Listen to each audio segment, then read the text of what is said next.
बुलढाणा जिल्ह्यातील संग्रामपूर येथील state bank of इंडियाचे एटीएम मशीन घेऊन चोरटे फरार झाल्याची घटना घडली आहे।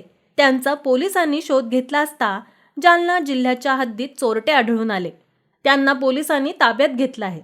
बुलढाणा जिल्ह्यातील संग्रामपूर येथे एटीएम मशीन घेऊनच चोरटे फरार झाल्याची घटना आज पहाटेच्या सुमारास घडली होती।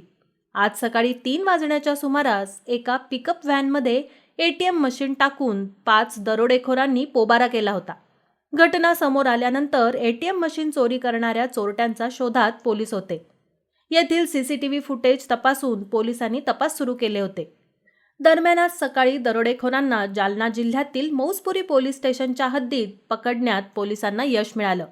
मशीन घेऊन हे दरोडेखोर जालना जिल्ह्यातील मौजपुरी पोलीस स्टेशनच्या हद्दीत पोलिसांना दिसून आल्याने त्यांना तात्काळ अटक करण्यात आली। यावेळी मौजपुरी पोलिसांनी 2 दरोडेखोरांना अटक केली असून 3 जण फरार झाले आहेत।